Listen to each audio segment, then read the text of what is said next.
Berdoa selesai. Nah, gimana kabarnya teman-teman semua? Alhamdulillah.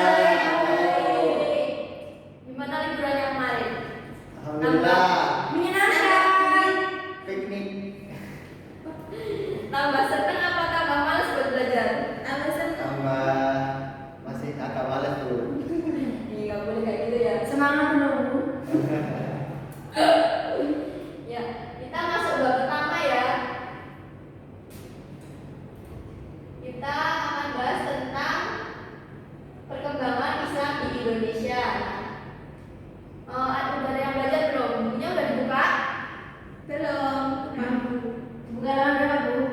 Halaman 3. Ya, kita akan belajar mengenai perkembangan Islam di Indonesia. Nah, nantinya teman-teman semuanya ini diharapkan bisa mengetahui gimana sih perkembangan Islam di Indonesia. Kemudian apa aja jalur masuk Islamisasi di Indonesia, kemudian teori-teori tentang Islamisasi di Indonesia, kemudian strategi dan jalur penyebaran Islam di Indonesia.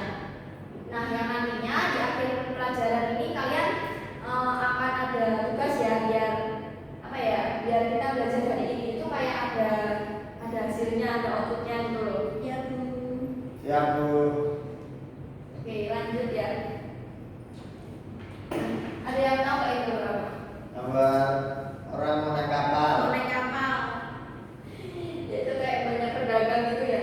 Nah, itu kayak ilustrasi pedagang-pedagang dari luar seperti Arab, Persia itu yang datang ke Indonesia pada awal masuknya Islam di Indonesia.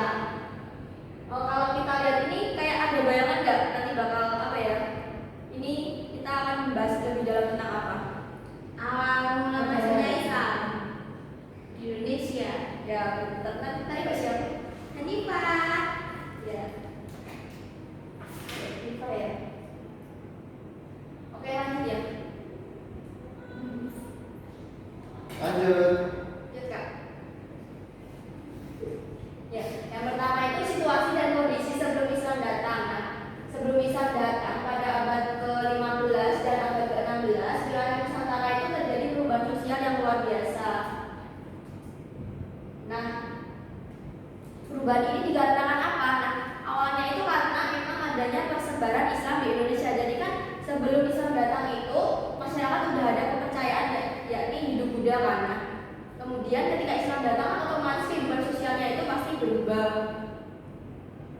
Kemudian, nah pada saat yang bersamaan itu juga banyak muncul kerajaan-kerajaan Islam yang menggantikan posisi kerajaan Hindu Buddha. Jadi kayak perubahan sosialnya itu kayak terjadi secara signifikan gitu loh akibat adanya Islam di Indonesia.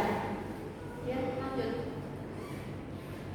Yang pertama letak Indonesia. Nah, secara geografis ini berada di antara dua benua dan dua samudra. Nah, untuk batas utaranya itu dengan Laut Cina Selatan dan benua Asia. Kemudian batas selatan dengan benua Australia, batas timur dengan Samudra Pasifik, dan batas barat dengan Samudra Hindia. Nah, kemudian secara astronomisnya itu Indonesia terletak di antara 6 derajat Celcius sampai 11 derajat LS dan 95 derajat British sampai 141 derajat British. Nah, ini kan menunjukkan bahwa Indonesia dilewati oleh garis apa? Khatulistiwa.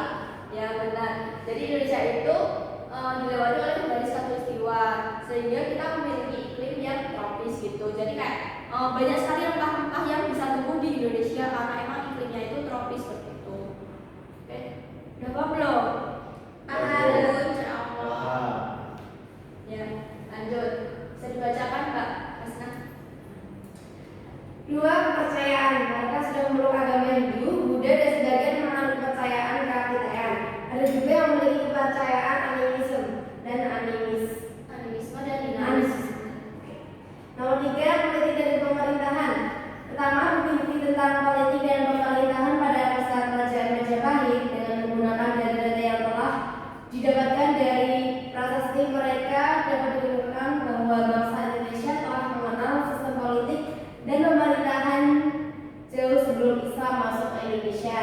Kedua, sedangkan struktur pemerintahan mulai dapat dilacak sejak masa Sriwijaya, sejumlah prasasti menyebutkan adanya pelaksanaan dari keputusan raja di dilengkapi dengan perincian saksi dan imbalan-imbalan yang diterimanya. Nah ya, yang pertama itu kepercayaan. Nah, sebelum Islam datang itu masyarakat itu udah punya kepercayaan seperti Hindu, Buddha, kemudian kapitayan dan juga animisme dan dinamisme. Nah, untuk kapitayan itu ada yang tahu nggak kapitayan itu apa? Enggak, Bu. Anu, nggak tahu Bu. Bukunya belum dibaca ya. Jadi kapitayan itu kayak kepercayaan yang menyembah Sang Yang Kaya, yaitu kayak Tuhan itu tidak berwujud. Nah, jadi kayak nanti di akhir itu bakal ada titik di mana kita itu kenapa Islam itu bisa mudah diterima, karena emang kapitayan itu hampir sama dengan Islam kayak yang saya jelaskan tadi ya. Oh iya. Ya, kemudian yang animisme itu percaya kepada roh nenek moyang. Kemudian dinamisme itu percaya kepada pohon-pohon yang angker seperti itu. Kemudian yang ketiga itu politik dan pemerintahan. Nah, bukti politik pemerintahan itu yaitu pada masa kerajaan Majapahit ya. Karena banyak sekali prasasti-prasasti yang kita temukan. Jadi telah mengenal sistem politik sebelum Islam datang. Kemudian yang struktur pemerintahan itu dilacak sejak masa kerajaan Sriwijaya. Banyak prasasti yang menunjukkan adanya keputusan raja yang dilengkapi dengan perincian saksi dan imbalan yang diterimanya. Dan ditanyakan enggak? Enggak. Belum. Nah, lanjut ya. Lanjut. Oke, yang keempat perekonomian. Pertanian merupakan tulang punggung perekonomian Indonesia. Jadi kayak pertanian itu sebagai sumber perekonomian masyarakat Indonesia. Jadi kayak Indonesia itu sebagai lumbung padi gitu. Kemudian yang kelima itu sastra. Menurut Purbajarakat dan Zulfulda, di mana ia telah berhasil menelisik sastra Jawa itu jauh masa sebelum masuknya Islam ke Indonesia. Jadi pada masa Mataram Hindu Buddha itu sudah ditemukan sastra seperti kitab Mahabharata, Ramayana. Kemudian mungkin itu pada masa sekarang itu sudah diubah dalam bahasa Jawa kuno pada awal permulaan abad ke-10. Oke, lanjut ya. Teori masuknya Islam. Nah, teorinya itu ada 4. Ada yang mau tahu nggak? Saya. Iya. Arab, Persia, sama Cina, Hindu. Bisa dijelasin nggak? Enggak. Pak jawab. Ya, lanjut ya, kita bahas bareng-bareng. Lanjut. Teori India bisa dibacakan Mas Udin. Teori India. Penggagas dan pencetus utama teori India adalah Bisnampel, seorang profesor bahasa Melayu di Universitas Leiden, Belanda. Dia mengatakan bahwa Islam datang ke Indonesia bukan berasal dari Arab, tetapi berasal dari India, terutama dari pantai barat, yaitu daerah Gujarat dan Malabar. Sebelum Islam sampai ke Indonesia, banyak orang Arab bermadzhab Syafi'i yang berimigrasi dan menetap di wilayah India. Dari sana selanjutnya Islam menyebar ke Indonesia. Ya, jadi berdasarkan teori India itu menyatakan bahwa Islam datang itu bukan dari Arab tapi dari India. Iya. Ya, terutama dari pantai barat, dari Gujarat dan Malabar gitu. Kemudian sebelum sampai ke Indonesia banyak orang yang bermadzhab Syafi'i itu berimigrasi dan menetap di India. Nah, dari sana itu kemudian mereka langsung ke Indonesia. Tuh. Yang ditanyakan enggak? Cukup. Cukup paham tuh. Oke, lanjut ya. Lanjut. Ya. Selanjutnya teori Arab. Bisa tolong dibacakan Mas? Teori Arab ini antara lain dikemukakan oleh Sir Thomas Arnold. Crawford, Newman, James de Hollander. Arnold berpendapat bahwa selain dari Colombo dan Malabar Islam Nusantara juga berasal dari Arab. Bukti yang diajukan ialah adanya kesamaan mazhab antara di Colombo dan Malabar dengan mazhab mayoritas umat Islam di Nusantara, yaitu mazhab Syafi'i. Mazhab ini dibawa oleh pedagang Coromandel dan Malabar ke Nusantara. Nah, ya, dari teori Arab ini Islam itu dibawa oleh para pedagang-pedagang Arab yang singgah ke Indonesia kan. Pada waktu itu kepulauan di Sumatera di daerah Aceh itu sebagai pusat apa itu perdagangan ya internasional gitu. Jadi banyak sekali kayak pedagang-pedagang Arab yang singgah di situ, kemudian kayak menetap dan bisa apa ya, Islamisasi di Indonesia itu berkembang secara pesat gitu. Kemudian hal ini tuh dibuktikan dengan adanya persamaan mazhab mayoritas Indonesia dengan yang dibawa oleh teori Arab seperti itu. Jadi kayak mazhabnya itu Syafi'i ya. Oke, lanjut. Kemudian teori Persia. Teori ini menyatakan bahwa Islam itu berasal dari Persia, bukan dari India atau Arab. Teori ini berdasarkan pada unsur kebudayaan Persia yang sama dengan unsur kebudayaan di Indonesia. Jadi kayak adanya peringatan 10 Muharram, kemudian pembuatan bubur Asyura gitu. Jadi kan kayak kebudayaan yang ada di Persia seperti itu. Oh iya iya. Ada yang masih ditanya nggak? Cukup. Oke. Yang terakhir itu teori Cina.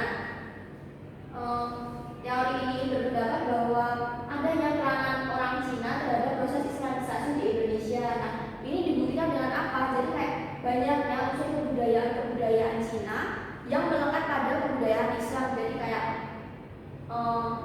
orang Cina itu memiliki peran dalam Islamisasi di Indonesia. Jadi ada apa ya, Sunan itu loh yang apa, dari keturunan Cina itu Sunan siapa ya? Nggak tahu. Ya pokoknya itu kemarin ibu sudah baca sih.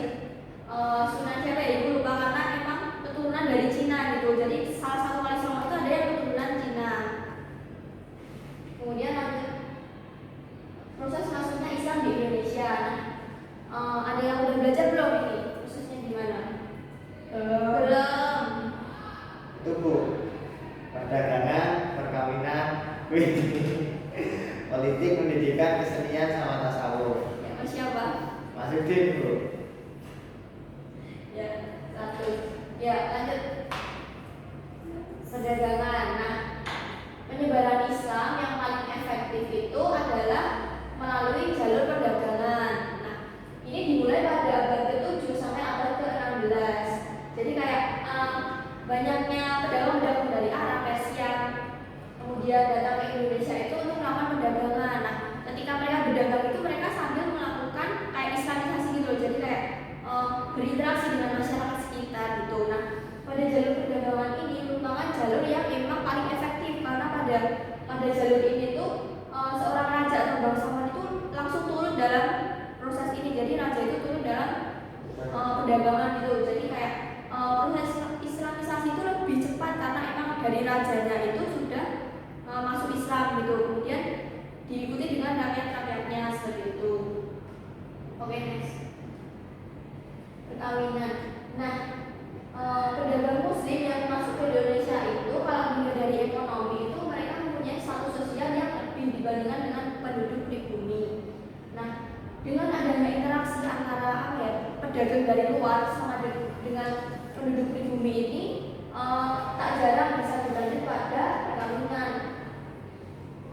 Kemudian, nah dalam proses perkawinan ini kan otomatis harus mengucapkan 2 kalimat syahadat ya, sehingga perkawinan ini menjadi media yang efektif dalam penyebaran Islam. Ada yang ditanyain nggak? Tidak. Berarti yang nikah harus masuk Islam dulu ya Bu? Nikah masuk Islam. Kalau nggak masuk Islam, nggak jadi nikah. Oke, selanjutnya politik. Proses Islamisasi melalui politik dilakukan secara bertahap dan berkesinambungan. Nah, politik ini dilakukan antara penguasa dan pemerintahan. Jadi ketika di awal itu rajanya itu udah memeluk Islam, otomatis itu rakyatnya itu juga ikut memeluk Islam itu. Kemudian yang kedua ini bisa dilakukan dengan penaklukan terhadap kerajaan-kerajaan non-Islam. Nah, dengan kemenangan tersebut itu bisa membuat kerajaan non-Islam itu berubah menjadi kerajaan Islam. Seperti contohnya yaitu kerajaan Maju oleh kerajaan Goa dan Palo di Maluku. Paham belum? Oke, lanjut. Selanjutnya itu pendidikan. Nah, penyebaran Islam melalui pendidikan itu bisa dilakukan melalui pesantren. Jadi kayak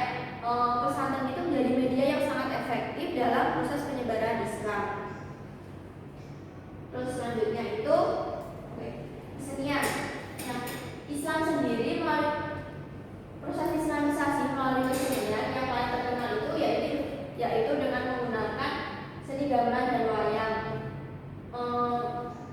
Sebagaimana sudah kita ketahui ya bahwa kesenian wayang ini digunakan oleh Wali Songo dalam menyebarkan ajaran Islam. Wali Songo yang menggunakan wayang itu siapa? Sunan Kalijaga. Ya, Sunan Kalijaga. Hanifah ya? Ya, Sunan Kalijaga itu menggunakan wayang sebagai media dakwahnya. Jadi kayak dalamnya itu diibadah sebagai Allah itu kan mengatur semuanya ya. Kemudian wayang itu sebagai manusia, kita sebagai manusia itu sebagai wayangnya itu. Jadi kayak kita harus patuh sama Allah seperti itu. Oke, selanjutnya yang terakhir tasawuf. Nah, para sufi mengajarkan tasawuf ini diramu sesuai dengan kebudayaan masyarakat Indonesia. Seorang sufi itu dikenal dengan kehidupannya yang sederhana. Mereka menghayati kehidupan masyarakatnya dan hidup bersama di tengah masyarakat.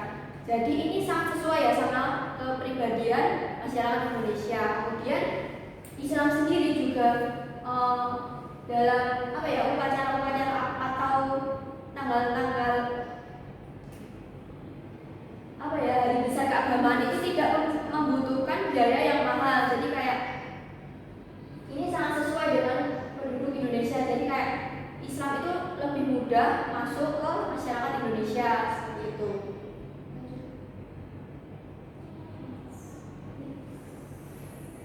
Oke, udah pada ngantuk teman-teman? Sedikit. Kita terus dulu ya. Tadi udah pada perhatiin kan? Tadi. Awas nanti kalau ibu kasih kuis nggak bisa jawab ya. Oke, ibu punya banyak kartu. Nanti kalian maju ya. Ya, Ya, Bu. Bu. Suruh ngapain, Bu? Suruh ngapain? Ya suruh. Nanti kita belajar apa nanti? Kita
Kondisi ataupun kehidupan Indonesia sebelum Islam masuk. Tadi bahas yang pertama tentang ada keyakinan, ada Buddha, animisme sama apa tadi?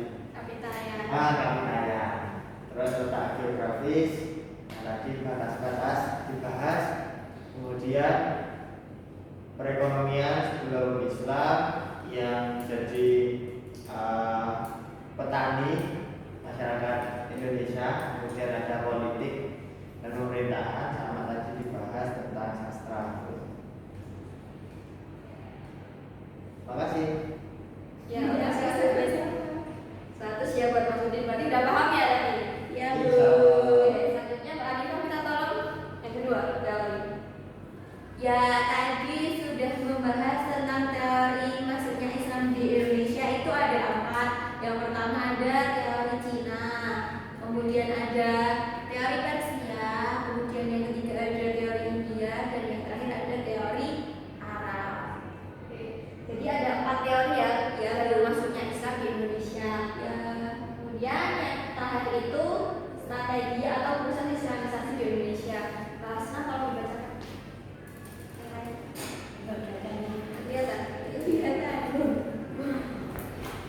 strategi atau proses Islamisasi. Yang pertama pendidikan, yang kedua kesenian, terus tasawuf, politik, perdagangan, dan perkawinan. Jadi kayak strateginya itu ada 6 ya, yang dijelasin tadi mengenai tentang pendidikan, kesenian, perkawinan, tasawuf, politik, dan perdagangan. Untuk pertemuan kali ini masih ada yang ditanyakan nggak? Tidak. Cukup, Bu. Cukup. Ibu ada tugas kelompok ya? Ya. Buat KL Bu atau sekarang? Sekarang lah. Ya. Oke, Ibu bagi ya. Lalu kelompok 1 sini. Kelompok 2 ya.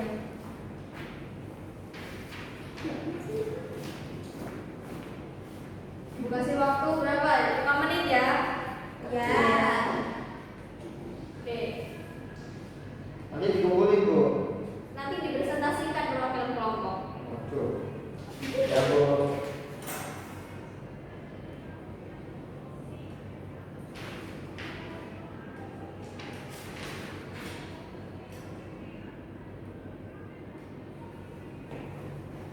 Oke. Kelompok 1 udah selesai belum? Sudah. Ya, bisa dipresentasikan ya. Oke, Bu.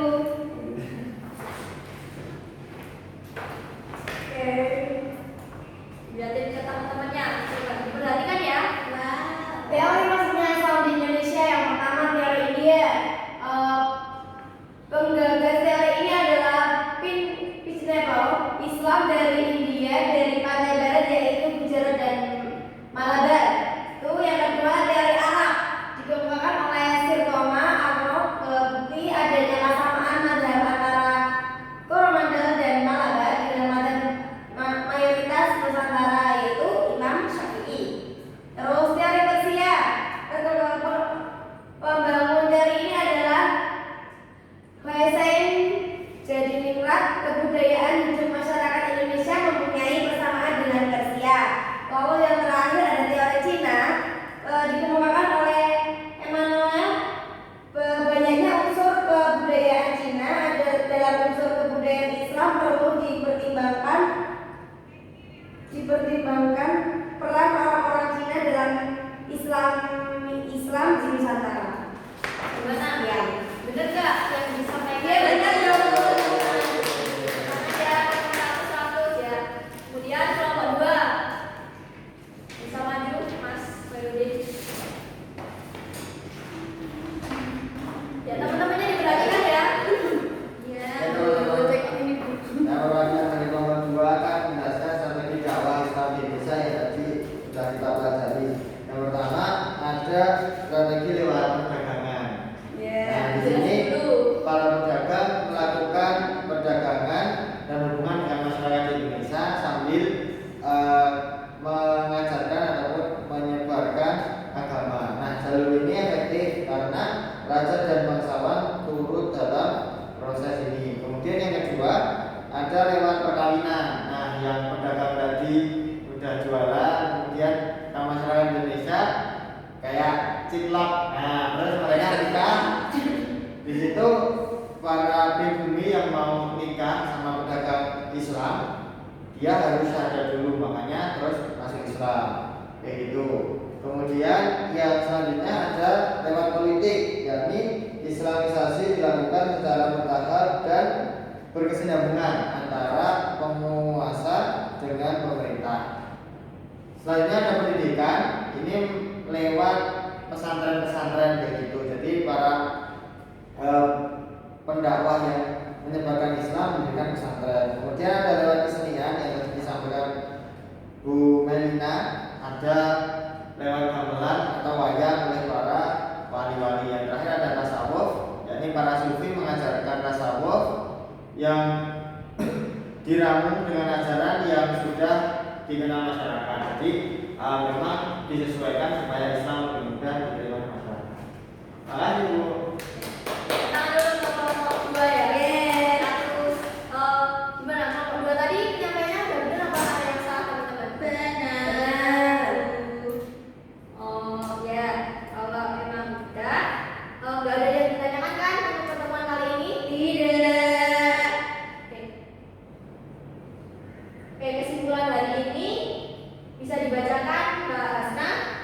Allahumma. Conclusion yang pertama, situasi dan kondisi Indonesia sebelum Islam, yaitu sebelum kedatangan Islam pada abad 17 dan abad 15 di wilayah setelah terjadi perubahan sosial yang luar biasa.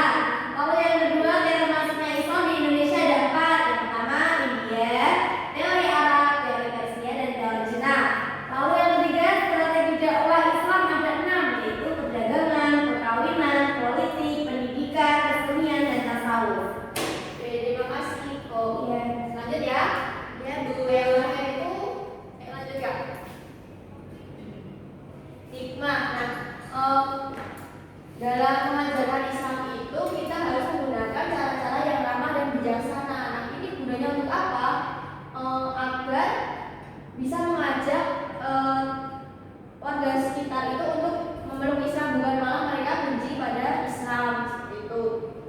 Kemudian yang kedua itu meneladani kesuksesan para ulama dalam menyebarkan Islam di Indonesia.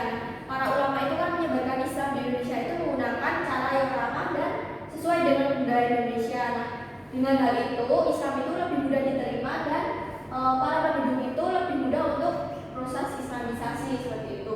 Kemudian yang ketiga, sebagai generasi penerus kita dituntut untuk berperilaku yang memiliki suatu pasangan.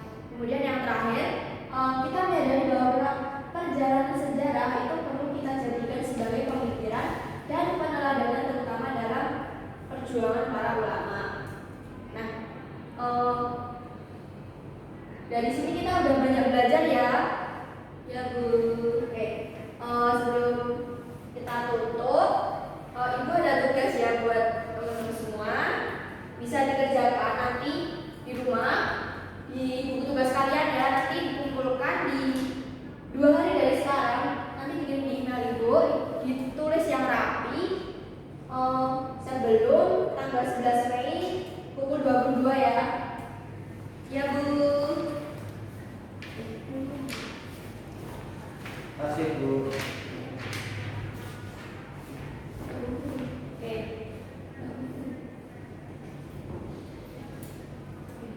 Oke, mungkin cukup sekian ya dari saya.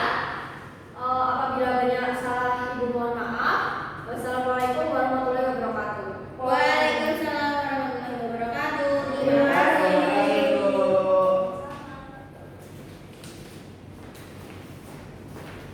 Ini Zoom, boy. Kok Zoom toh?